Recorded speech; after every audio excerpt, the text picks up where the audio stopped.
નમસ્તે વિદ્યાર્થી મિત્રો, આજે આપણે ધોરણ 9 વિષય હિન્દીમાં गद्य नंबर 3 क्या निराश हुआ जाए का अभ्यास करेंगे। लेखक है हजारी प्रसाद द्विवेदी। आचार्य हजारी प्रसाद द्विवेदी का जन्म उत्तर प्रदेश जिले के दुबे का छपरा नामक गांव में हुआ था। पारिवारिक परंपरा अनुसार संस्कृत का अध्ययन शुरू करके उन्होंने हिंदू काशी विश्वविद्यालय से ज्योतिषाचार्य की परीक्षा उत्तीर्ण की। गुरुदेव रविंद्रनाथ के आश्रम में 1940 ई से 1950 ई तक हिंदी भवन के निर्देशक रहे। तत्पश्चात काशी हिंदू विश्वविद्यालय वाराणसी एवं पंजाब विश्वविद्यालय चंडीगढ़ में हिंदी विभाग के प्रोफेसर तथा अध्यक्ष पद पर कार्य किया। भारत सरकार ने उन्हें पद्म भूषण की उपाधि से सम्मानित किया।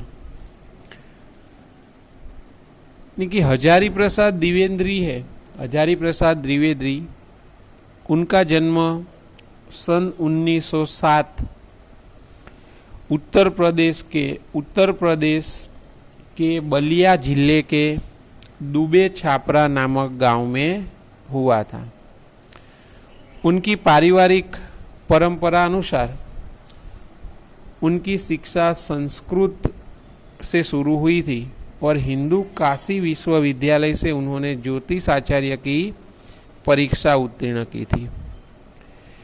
गुरुवर रविंद्रनाथ के आश्रम में 1940-1985 तक हिंदी भवन के निर्देशक रहे।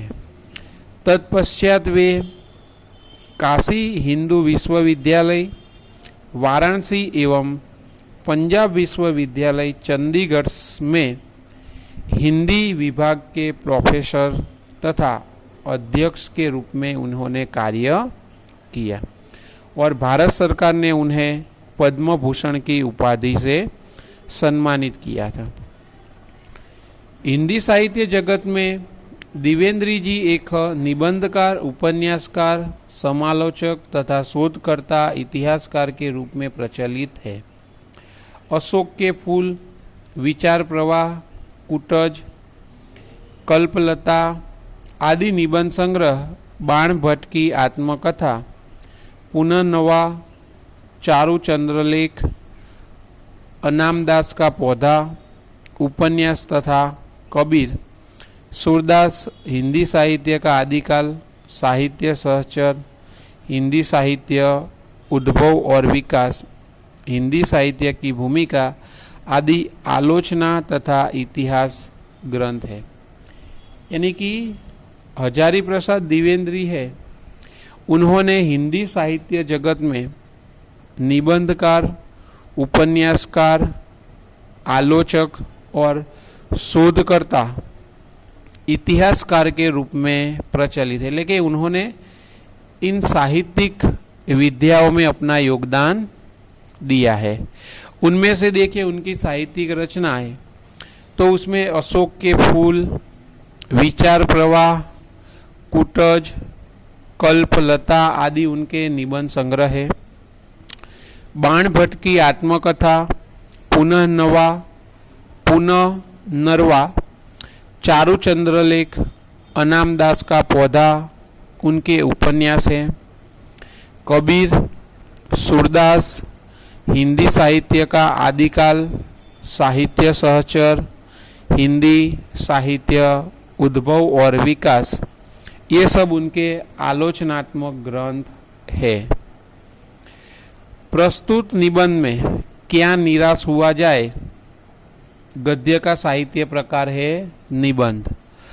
प्रस्तुत निबंध में द्विवेदी जी ने यह समझाया है कि तत्कालीन भारतीय समाज में व्याप्त अनाचार केवल बाहरी स्तर पर है। वास्तव में आज भी लोगों में मानवीय मूल्यों के प्रति आस्था कायम है। अपने जीवन में घटित कुछ घटनाओं के द्वारा बताया है कि हमें निराश नहीं होना चाहिए, अपितु हमें जीवन के प्रति आस्थावान बने रहना चाहिए। એટલે કે હજારી પ્રસાદ દ્વિવેદી છે, તો હજારી પ્રસાદ દ્વિવેદી છે તેમણે અહીંયા જે આ નિબંધ લખેલો છે, નિબંધમાં શું કીધું છે કે તત્કાલીન ભારતીય સમાજ में વ્યાપ્ત અનાચાર, એટલે કે આપણું જે ભારતીય સમાજ એટલે કે આપણો જે દેશ છે એ ભારત દેશની અંદર અત્યારે આપણા સમાજમાં ઘણી બધી બુરાઈઓ ફેલાયેલી છે અને એમાં બુરાઈની અંદર જોવા જઈએ તો આજે આપણા સમાજની અંદર લોકો જૂઠું બોલે છે, બેઈમાની કરે છે, ધોખાબાજી, ભ્રષ્ટાચાર, આવી બધી ઘટનાઓ આપણને રોજબરોજ સમાચારમાં કે ન્યૂઝ ચેનલમાં બધે જોવા મળે છે। તો આ બધું છે અનાચાર છે, બરાબર, એટલે કે આ જે ખરાબ પ્રવૃત્તિ છે એ અત્યારે આપણને વર્તમાન ભારતની અંદર જોવા મળે છે, પણ એ બહારી સ્તર પર છે। બહારી એટલે બહારની સાઈડથી એ બધું જોવા મળે છે, પણ વાસ્તવમાં એટલે કે હકીકતમાં અત્યાર હાલ પણ ઘણા બધા માણસો એવા છે કે જે ક્યારેય જૂઠું બોલતા નથી, ખોટું કાર્ય કરતા નથી, ભ્રષ્ટાચાર કરતા નથી, કોઈની સાથે દગો કરતા નથી। તો અત્યાર હાલ પણ આજે પણ આપણને એવા કેટલાય માનવીય મૂલ્યો છે, એ માનવીય મૂલ્યો ઉપર વિશ્વાસ રાખવો જોઈએ। ઘણા બધા એવા માણસો છે કે આપણે તેમની ઉપર વિશ્વાસ રાખવો જોઈએ। તો જે લેખક છે એ લેખકના જીવનમાં આવી બે ઘટના બને છે, તો એ બે ઘટનાઓને અહીંયા આગળ આ જે નિબંધ છે એ નિબંધમાં તેમણે બતાવી છે અને તેના ઉપરથી તેમણે કીધું છે કે આપણા ભારત દેશમાં ભલે ગમે તેવી પરિસ્થિતિ હોય, ચોરી, લૂંટફાટ, ડકેતી, બરાબર, ભ્રષ્ટાચાર, પણ કે ઘણા બધા એવા સાચા માણસ હોય છે કે જે ઈમાનદારીથી જીવન જીવે છે। તો એમના જીવનમાં જે આ બે ઘટના બનેલી છે એ પ્રસંગો છે, એ પ્રસંગને તેમણે અહીંયા નિબંધમાં આપણી સમક્ષ રજૂ કર્યા છે। તો એની આપણે શોર્ટમાં વાત કરીએ, ટૂંકમાં એની વાત કરીએ તો એમાં છે કે લેખક છે તો એ લેખક એક દિવસ રેલવેની ટિકિટ ખરીદવા માટે જાય છે, તો 10 રૂપિયાની જગ્યાએ 100 રૂપિયાની તે નોટ આપી દે છે ટિકિટ માસ્તરને। તો ટિકિટ માસ્ટર છે, ટિકિટ માસ્ટર જ્યારે બધો હિસાબ કરે છે ત્યારે એ હિસાબ કરે છે ત્યારે એમાં પૈસા વધે છે 90 રૂપિયા। તો એ વિચારે છે કે કોણે આવી ભૂલ કરી છે। તો ટિકિટ માસ્ટર છે, ટિકિટ માસ્ટર રેલવેના બધા ડબ્બા છે, બધા ડબ્બામાં ફરે છે અને લેખકને શોધી અને તેમના 90 રૂપિયા પાછા આપે છે। તો આ એક ઈમાનદારીનો એક પહેલો પ્રસંગ છે, એ પ્રસંગ અહીંયા બતાવવામાં આવ્યો છે। અને બીજી ઘટના એવી છે કે એક દિવસ લેખક તેમના કુટુંબ સાથે એટલે કે તેમના પરિવાર સાથે રાત્રે મુસાફરી કરી રહ્યા હોય છે। તો એ રાતના સમય દરમિયાન બસ છે એ બસ જંગલમાંથી પસાર થતી હોય છે અને રાત્રે બસ બગડે છે, એટલે કે બસમાં કોઈ ટેકનિકલી ખામીના કારણે બસ બગડે છે। તો બસનો કંડક્ટર છે, બસનો કંડક્ટર શું હતું, પહેલાં કંઈ મોબાઈલની કે એની કોઈ સેવા હતી નહીં। તો બસનો કંડક્ટર છે બસની ઉપર જે કેરિયલ હોય છે એ કેરિયલમાં સાયકલ રાખતો હોય છે। તો એ બસ ઉપરથી સાયકલ ઉતારે છે અને સાયકલ લઈને ચાલતો થઈ જાય છે, એટલે સાયકલ લઈને તે જાય છે। તો બસમાં જેટલા પણ મુસાફરો હોય છે એ બધા મુસાફરોને ડર લાગે છે કે કદાચ આ ડ્રાઈવર અને કંડક્ટરની ચાલ હશે, અને ઘણા બધા બસમાં બોલતા હોય છે કે આ જગ્યાએ ઘણીવાર લૂંટફાટ થાય છે, લોકોને મારવામાં આવે છે। તો આવી બધી ચર્ચા થાય છે। તો બધા જ મુસાફરો છે, બધા જ મુસાફરો શું કરે છે કે કંડક્ટર જતો રહે છે પણ જે ડ્રાઈવર છે એ ડ્રાઈવર પર પોતાનો ગુસ્સો ઠાલવે છે। એટલે બધા લોકો ગુસ્સો ડ્રાઈવર પર ઠાલવે છે અને એવું કહે છે કે જો કંડક્ટર પાછો ના આવે ને આપણી સાથે કંઈ પણ ઘટના બને તો આપણે ડ્રાઈવરને મારીશું એમ, એટલે કે ડ્રાઈવરને મારવા માટે પણ તેઓ તૈયાર થઈ જાય છે.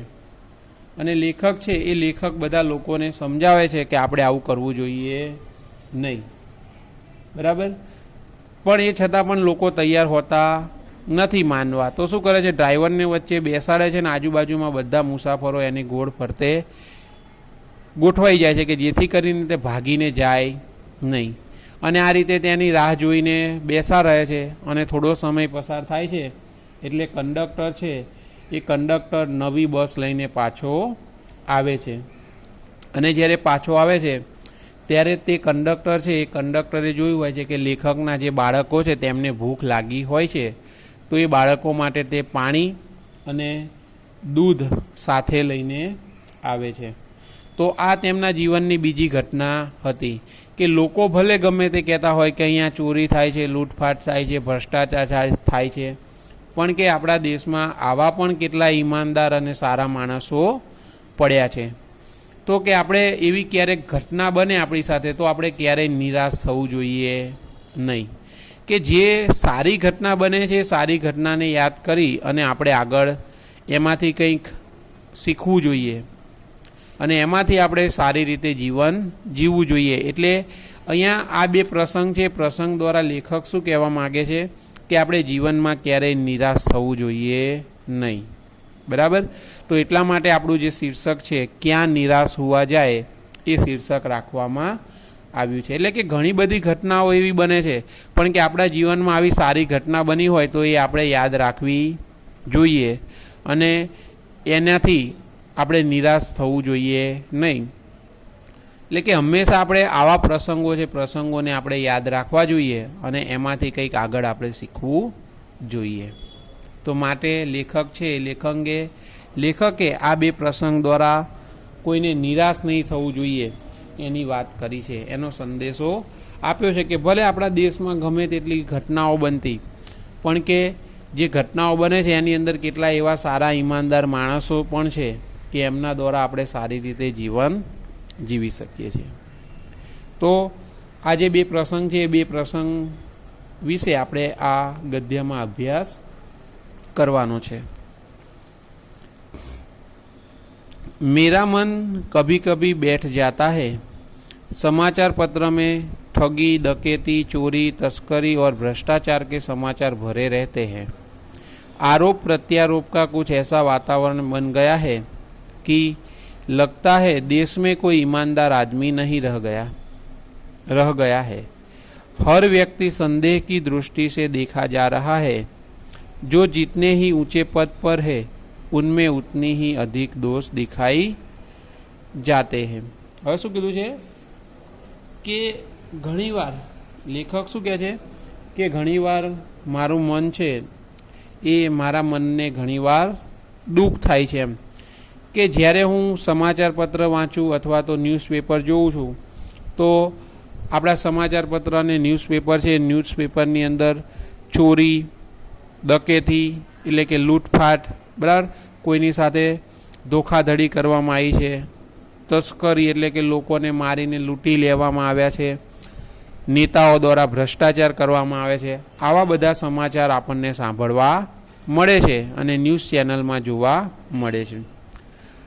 आरोप प्रत्यारोप का कुछ ऐसा वातावरण बन गया है कि लगता है देश में कोई ईमानदार आदमी ही नहीं है. એટલે કે આજે શું છે પરિસ્થિતિ એવી છે કે કોઈ પણ વ્યક્તિ હોય કોઈની ઉપર આપણે આરોપ લગાવીએ તો એ વ્યક્તિ આરોપી હોવા છતાં સામેવાળી વ્યક્તિ ઉપર પ્રતિ આરોપ લગાવે છે. એટલે કે તમે કોઈની ઉપર આરોપ લગાવો તો સામેવાળો વ્યક્તિ તમારી ઉપર આરોપ લગાવે છે કે તમે જ આવું કર્યું છે એમ. એટલે કે કહેવાનો મતલબ કે અત્યાર હાલ આપણા દેશની અંદર કોઈ ઈમાનદાર વ્યક્તિ નથી એવું લાગી રહ્યું છે. અને દરેક વ્યક્તિ છે દરેક વ્યક્તિ સંદેહની દ્રષ્ટિથી, બરાબર, સંદેહની દ્રષ્ટિથી બધાની સામે જોવામાં આવે છે. સંદેહ એટલે શંકા, એટલે કે અત્યારે દરેક વ્યક્તિ પર શંકા કરવામાં આવે છે. એટલે કે દરેકને શંકાની દ્રષ્ટિથી જોવામાં આવે છે.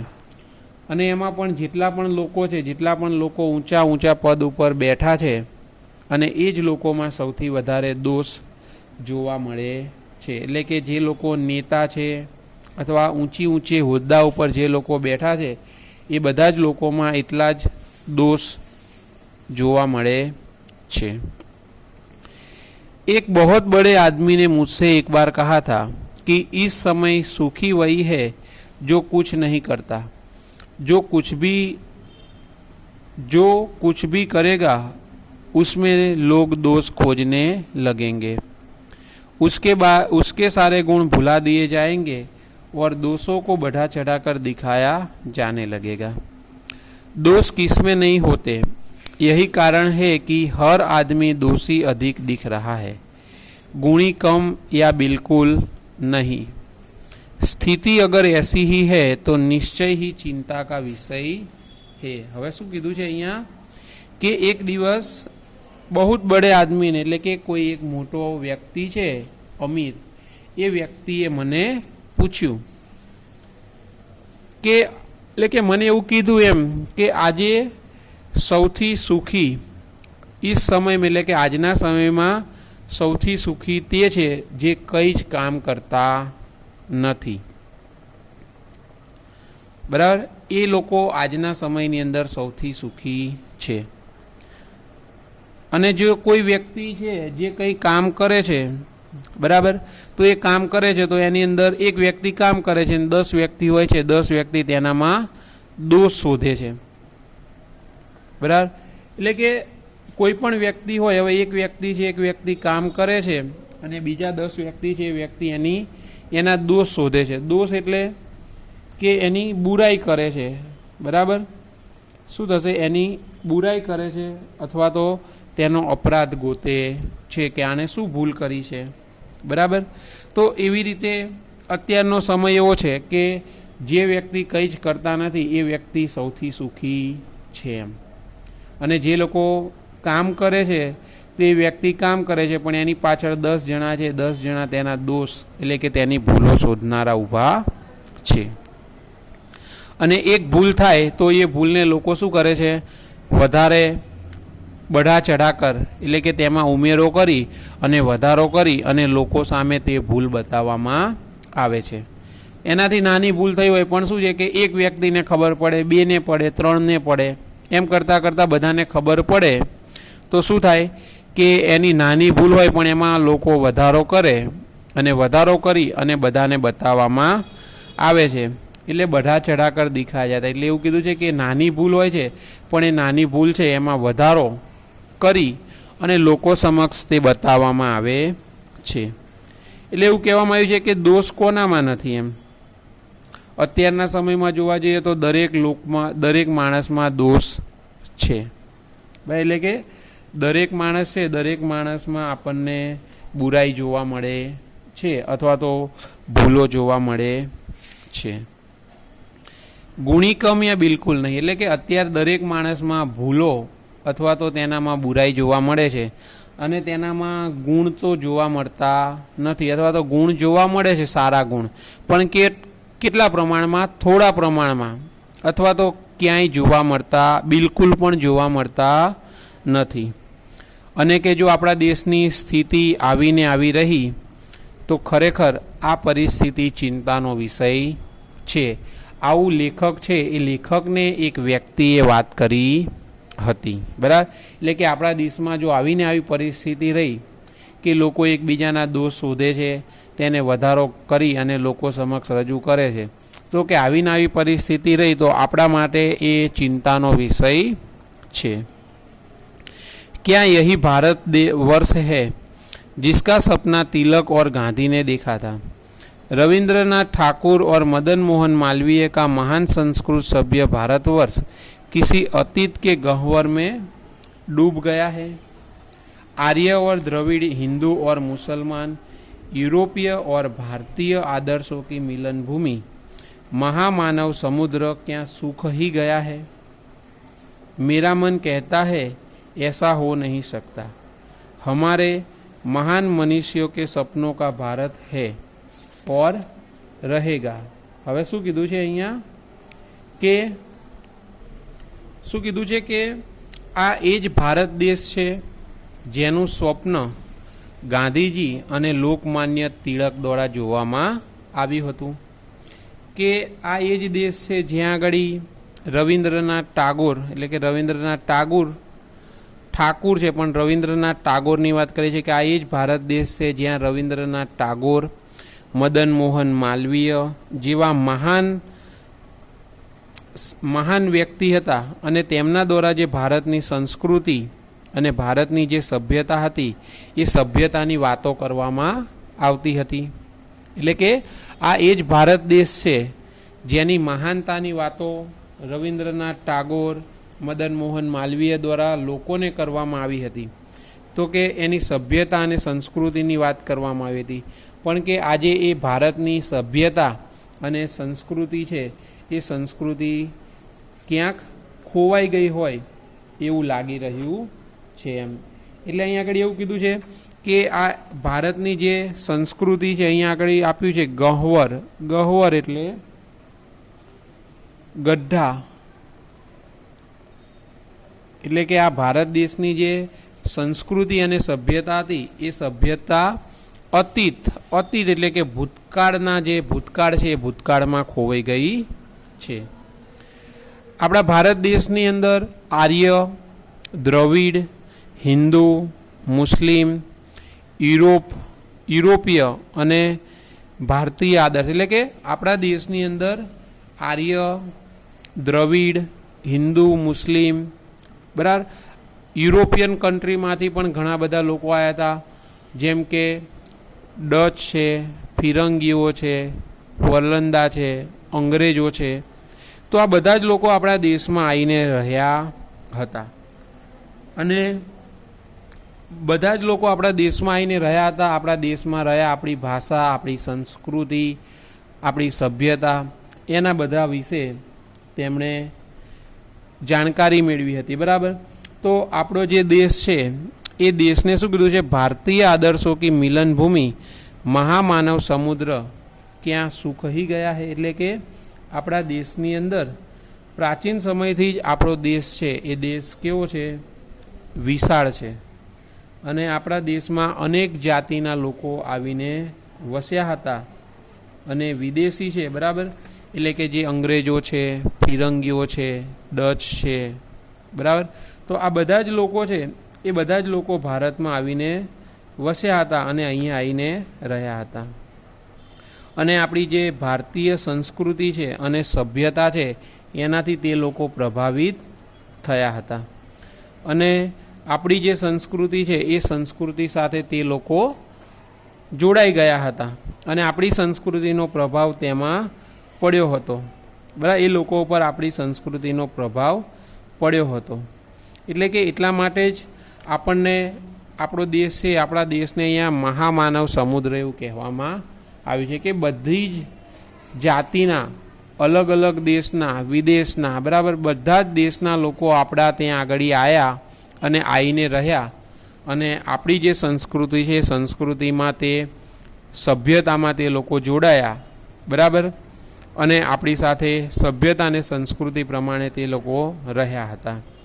પણ કે અત્યારે જે ભારતીય આદર્શો હતા, જે સભ્યતા હતી એ અત્યારે બહુ જોવા મળતી નથી એમ. એટલે અહીંયા એવું કીધું છે કે મહામાનવ સમુદ્ર ક્યાં સુખહી ગયા. એટલે કે જે આપણે પહેલાં આજે આપણા દેશની સભ્યતા હતી એ સભ્યતા અત્યારે દૂર થઈ ગઈ છે એમ. મેરા મન કહેતા હૈ એસા હો નહીં શકતા. એટલે કે મારું મન એવું કહી રહ્યું છે, લેખક કહે છે કે મારું મન એવું કહી રહ્યું છે કે આ પરિસ્થિતિ થઈ શકે નહીં. આપણો દેશ છે એ આપણો દેશ જે આપણા મહાન વ્યક્તિઓ હતા, મનીષીઓ એટલે કે આપણા દેશના જે મહાન લોકો હતા, જેમ કે ગાંધીજી છે, રવિન્દ્રનાથ ટાગોર છે, લોકમાન્ય તિલક છે બરાબર. તો આ બધા જે લોકો હતા એ લોકો દ્વારા જે સપનું જોવામાં આવ્યું હતું કે આપણું સપનાનું ભારત આવું હશે, તો આપણું ભારત એ જ છે અને એ જ મહાન લોકો દ્વારા જે કહેવામાં આવ્યું હતું એ જ આપણું ભારત છે અને એ જ આપણું ભારત રહેશે એમ. यह सही है कि इन दिनों कुछ ऐसा माहौल बन गया है कि ईमानदारी से मेहनत करके जीविका चलाने वाले निरीह और भोले भोले श्रमजीवी पीस रहे हैं और जूठ तथा फरेब का रोजगार करने वाले फल फूल रहे हैं। ईमानदार को मूर्खता का पर्याय समझा जाने लगा है। सच्चाई केवल भीरू और बेबस लोगों के हिस्से पड़ी है।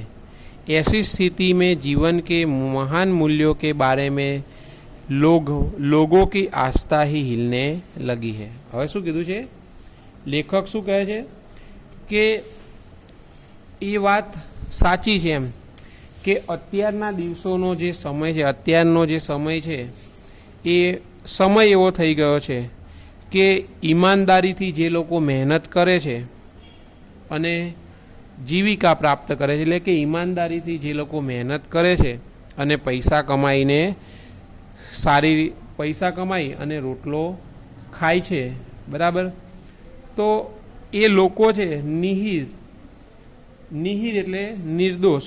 શું થશે? આ શબ્દ છે નિહીરનો અર્થ થશે નિર્દોષ.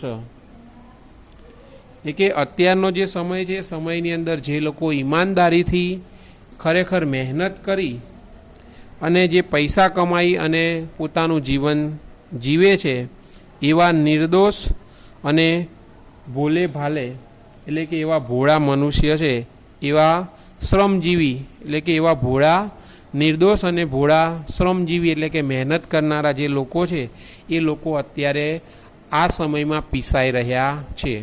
એટલે કે જે મધ્યમ વર્ગ છે એ મધ્યમ વર્ગ અત્યારે પીસાઈ રહ્યો છે. અત્યારનો સમય એવો છે કે જૂઠું બોલનારા અને ફરેબ એટલે કે ધોખા. શું થશે? જે લોકો જૂઠું બોલે છે અને ફરેબ એટલે કે ધોખા, લોકો સાથે છળ કપટ કરે છે, એવા લોકોનો રોજગાર આજે વધી રહ્યો છે. જે લોકો ઈમાનદારીથી મહેનત કરીને પૈસા કમાય છે અને ખાવાનું ખાય છે એવા લોકો અત્યારે હેરાન થઈ રહ્યા છે. અને જે લોકો જૂઠું બોલે છે, ખોટું કરે છે, લોકોને દગો કરે છે અને રોજગાર મેળવે છે એવા લોકોનો ધંધો છે અત્યારે વધારે થઈ રહ્યો છે. એટલે કે ઈમાનદાર માણસો છે એ ઈમાનદાર માણસોને મૂર્ખના પર્યાયના રૂપમાં જોવા મળે છે. એટલે કે ઈમાનદાર માણસોને મૂર્ખ ગણવામાં આવે છે.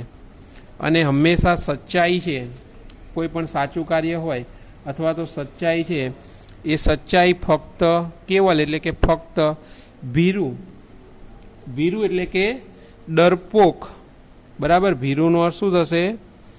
ડરપોક અથવા તો કાયર. એટલે કે અત્યારે સચ્ચાઈ છે એ સચ્ચાઈ ડરપોક અને જે બેબસ એટલે કે જે મજબૂર, બેબસ એટલે મજબૂર, એટલે કે જે લોકો સાચા છે અને સચ્ચાઈ છે, સચ્ચાઈથી જીવન જીવે છે એવા લોકોને ડરપોક અને કાયર અને જે મજબૂર માણસો છે એવા માણસોના ભાગમાં સચ્ચાઈ આવે છે. એટલે કે એવા માણસોના ભાગમાં સચ્ચાઈ આવે છે કે એ સાચા હોય એ છતાં પણ તેઓ ડરપોક હોય છે અને શું છે કે તેઓ મજબૂર હોય છે, એટલે પોતે સાચા છે એવું સાબિત કરી શકતા નથી. એટલા માટે અહીંયા લેખક એવું કીધું છે કે સચ્ચાઈ છે એ સચ્ચાઈ ફક્ત ડરપોક અને જે મજબૂર લોકો છે એ લોકોના ભાગમાં આવી છે. અને કીધું છે કે અત્યારે જે સ્થિતિ છે એ સ્થિતિમાં જીવનમાં જે મહાન મૂલ્યો છે, આપણા જીવનના જે મૂલ્યો છે એ મૂલ્યો બાબતે લોકોનો જે વિશ્વાસ છે એ વિશ્વાસ અત્યારે ઓછો થઈ ગયો છે. કે પહેલાંના સમયમાં શું હતું કે લોકો એકબીજા ઉપર વિશ્વાસ રાખતા હતા, એકબીજા ઉપર ભરોસો રાખી અને કાર્ય કરતા હતા. પણ અત્યારની પરિસ્થિતિ એવી છે કે કોઈની ઉપર વિશ્વાસ રાખતું નથી, બરાબર. એટલે કે કોઈની ઉપર વિશ્વાસ રહ્યો નથી. એટલે અહીંયા એવું કીધું છે કે આપણા દેશના જે મહાન મૂલ્ય હતા એ મૂલ્ય અત્યારે દૂર થઈ રહ્યા હોય એવું લાગે છે. परंतु ऊपर जो कुछ दिखाई दे रहा है वह बहुत ही हाल की मनुष्य निर्मित नीतियों की त्रुटियों की देन है. सदा मनुष्य बुद्धि नई परिस्थितियों का सामना करने के लिए नए सामाजिक विधि निषेधों को बनाती है, उनके ठीक साबित न होने पर उन्हें बदलती है। नियम कानून सबके लिए बनाए जाते हैं, पर सबके लिए कभी कभी एक ही नियम सुखकर नहीं होते। सामाजिक कायदे कानून कभी युग युग से परीक्षित आदर्शों से टकराते हैं, इससे ऊपरी सतह आलोड़ित भी होती है। पहले भी हुआ है, आगे भी होगा, उसे देखकर हताश हो जाना ठीक नहीं है। હવે શું કીધું છે કે ઉપર ઉપર જો कुछ दिखाई दे रहा है, એટલે કે આપણા દેશની અંદર અત્યારે જે તમે જોઈ રહ્યા છો, જે આપણને ન્યૂઝપેપર ચેનલોમાં જે જોવા મળે છે એ ઉપર ઉપર જોવા મળી રહ્યું છે। એટલે કે આપણા દેશની અંદર જે પરિસ્થિતિ છે એ પરિસ્થિતિની અંદર શું છે કે જેટલા મનુષ્ય છે, એટલે કે જે માણસો છે, અત્યારે આપણે જોઈએ છે કે ચોરી લૂંટફાટ ને એવું બધું છે, તો આપણા દેશની અંદર જે મનુષ્ય નિર્મિત નીતિ એટલે કે મનુષ્ય દ્વારા જે કાયદા કાનૂનને એવું બનાવવામાં આવ્યું છે એ કાયદા કાનૂનની અંદર ક્યાંક ખામીઓ રહી ગઈ છે। એ ખામીઓને કારણે અત્યારની પરિસ્થિતિ જોવા મળે છે। આપણા દેશના બધા જે કાયદા કાનૂન છે એ બધા તો છે જ તે, પણ કોઈને કાયદાનો ડર લાગતો નથી। તો એ જે બનાવનારા જે લોકો છે કાયદા કાનૂન, બરાબર, તો એ લોકોની ખામી છે, ખામીને કારણે અત્યારે આ બધું જોવા મળી રહ્યું છે। આ પરિસ્થિતિ એટલે જોવા મળી છે।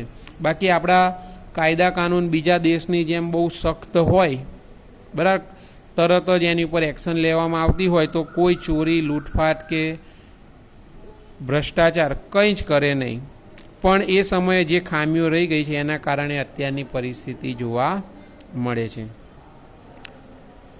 અને હંમેશા મનુષ્ય છે એ મનુષ્ય પોતાની બુદ્ધિનો ઉપયોગ નવી પરિસ્થિતિનું નિર્માણ કરવા માટે કરે છે।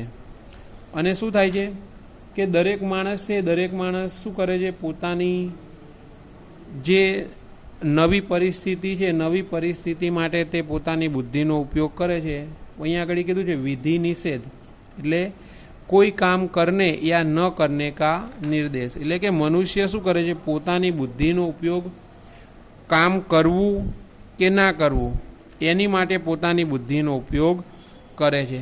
પણ ખરેખર જો તે કામ સારું હોય ને તેનાથી થતું હોય તો તે વ્યક્તિએ તે કામ કરવું જોઈએ, પણ એ શું છે, કરવું કે ના કરવું એવું વિચારી અને તે એ પરિસ્થિતિમાંથી દૂર થઈ જાય છે અને એમાંથી પોતે પોતાની બુદ્ધિથી બીજો રસ્તો અપનાવે છે।